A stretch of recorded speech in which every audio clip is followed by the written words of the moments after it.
And the franchise tag window is now open with each team allowed to tag one unrestricted free agent. So it's time to play Tag You're It.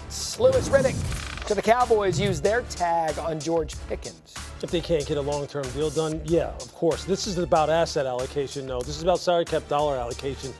No team has two wide receivers averaging over $30 million per year. I don't think Dallas wants to go there. I'm sure George wants to go there, considering he had a career year. He was third in the league in receiving yards. He led the team in all receiving categories in Dallas in his 1 year there.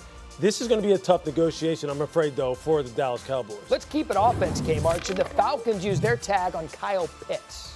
Yes. Speaking of having a career year, Kyle Pitts, a lot of people were questioning, is he a bust? What's going on? Why can't they get production out of him? Well, they got production out of him last season.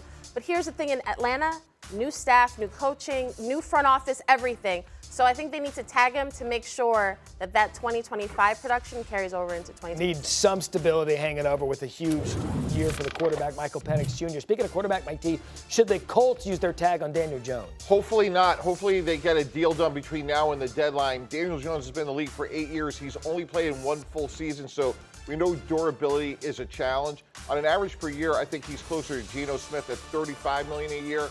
Also, as Kmart mentioned earlier, if they could get a deal done, they could figure out a way to keep Alex Pierce, an emerging wide receiver, maybe use a tag on him.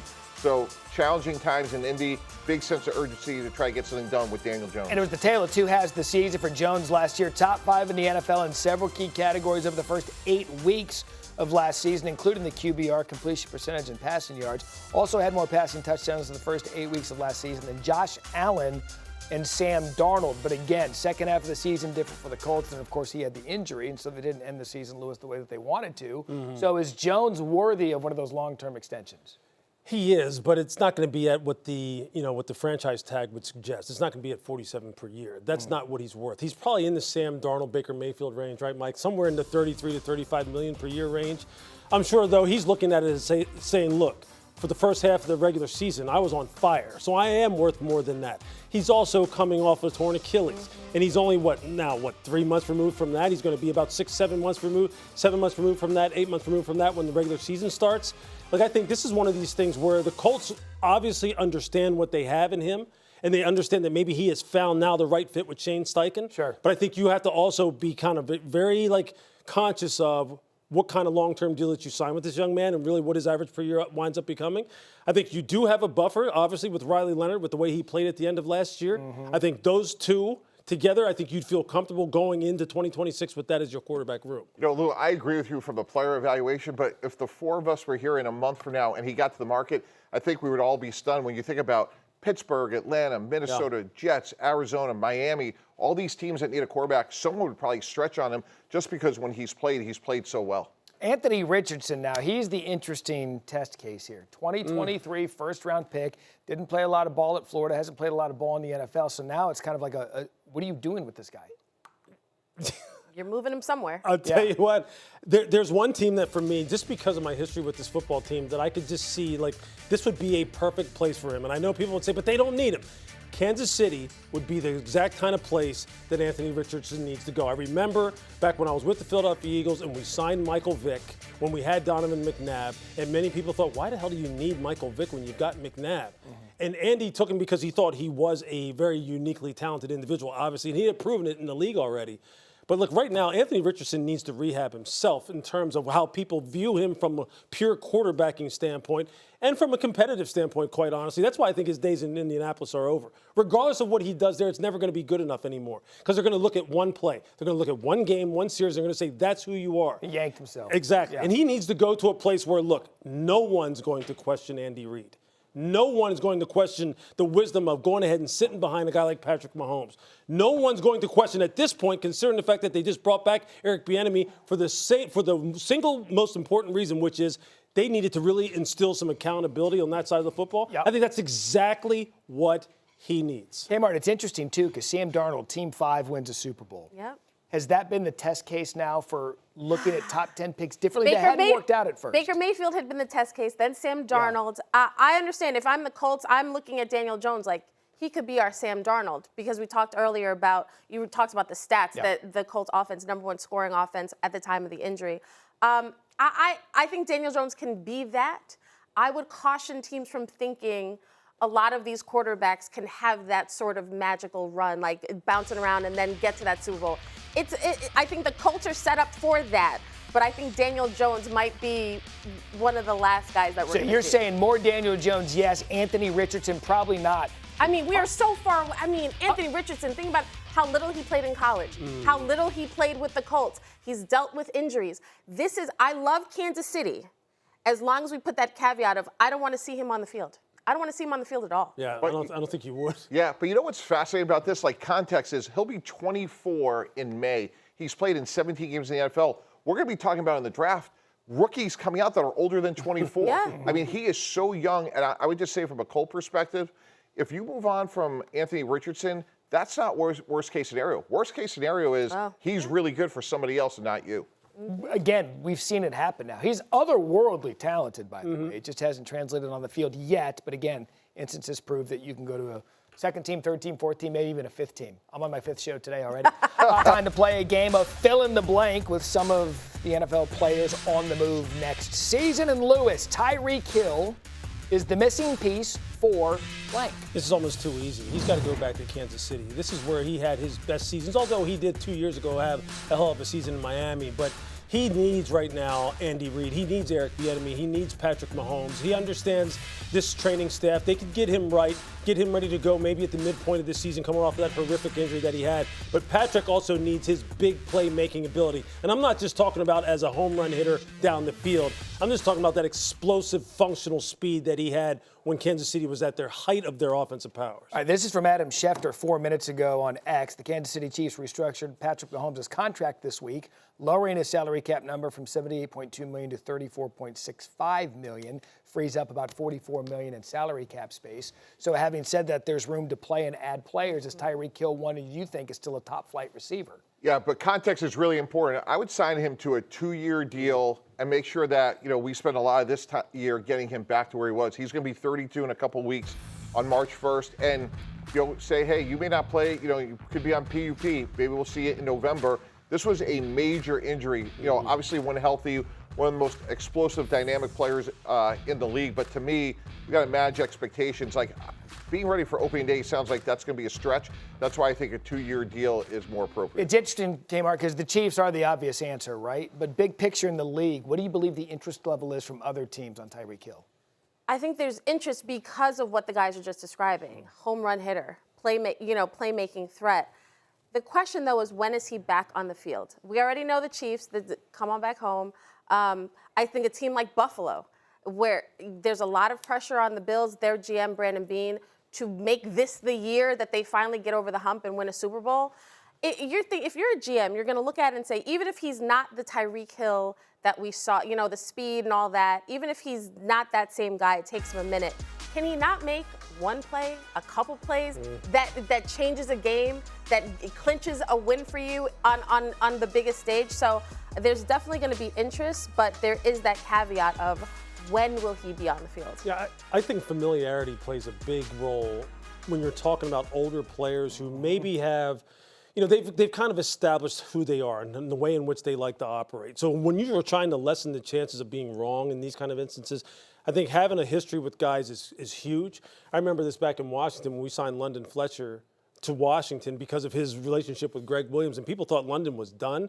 London went on to have Pro Bowl after Pro Bowl season. I just think that familiarity is huge. And in Kansas City, again, I'm going to keep pointing to this as many times as I can. The fact that Eric Bieniemy was brought back there, that's exactly what Tyreek needs. And anybody who knows what EB brings to the table from an accountability standpoint knows that that's probably exactly the kind of environment that Tyreek could stand to really benefit from, especially coming back from this injury.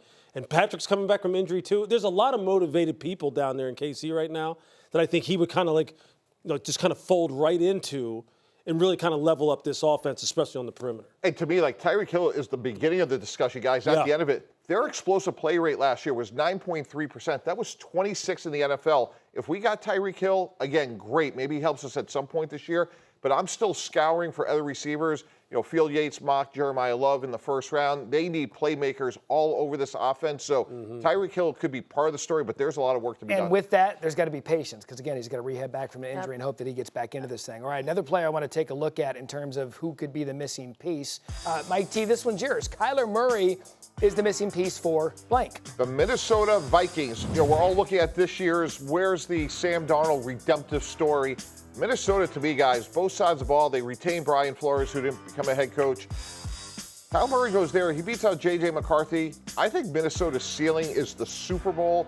They're loaded on both sides. So, look, we're not going to say J.J. McCarthy's career is over, but Kyle Murray with a fresh scenery, the talent that he has with that defense, really intriguing. And it is worth pointing out when these top flight picks move teams, they don't go and start on the other team. They sit and they wait, like we've seen out of Mac Jones, like we've seen out of Sam Darnold, like we saw out of Baker Mayfield. Next week, the Combine. He's going to be an interesting conversation piece, Kyler Murray. What do you expect to happen? So here, picture it, Indianapolis. We all are there.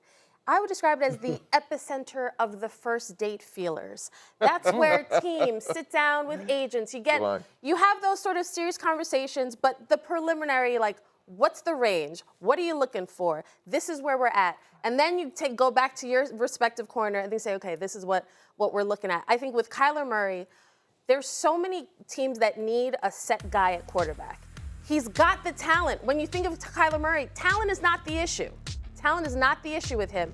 It's about the environment and the leadership, the maturity level, and what he can do within that locker room. So there's going to be a lot of teams that are looking at him. The Jets need a guy. The Dolphins, like, what are they doing with Tua Tagovailoa?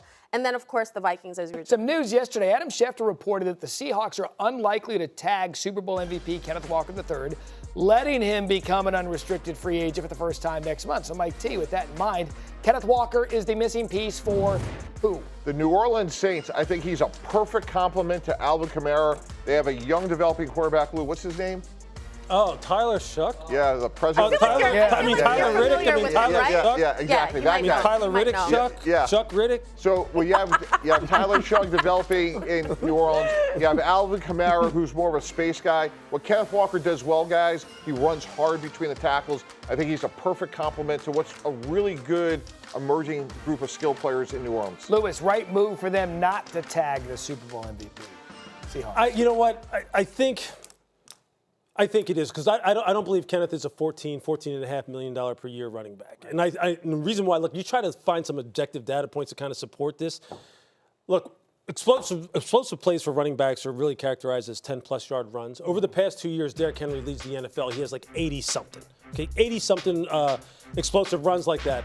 And when you look down at Kenneth Walker, I mean, he's not even in this group. He's not even close to being what Saquon and Bijan Robinson are. And I'm not going to steal Mike's other point, which he made this morning, but the passing game, he leaves a little bit to be desired, right, Mike? Yes. Okay, there we go. Yes. So, I mean, I think that's why, if you're John Schneider, you're sitting there thinking, if I can get you at maybe 9 to 10 mil per year, great. I think that's a pretty fair value for you, although there's going to be plenty of people who say, they just won the Super Bowl MVP. Pay him whatever he wants. Can I just ask, for a guy, shout out to Hembo for this stat, but for a guy who accounted for 47% of your offense in the Super Bowl, I feel like and you got Zach Charbonnet also coming off of injury. Couldn't I get a little bit more than 9, 10? But what did we talk about? Okay, but yeah, to me, like Kmart, I understand that. Here's where it's not obvious to me. You have two superstars in JSN and Devin Witherspoon, who are going to be the highest paid receiver and the highest paid corner.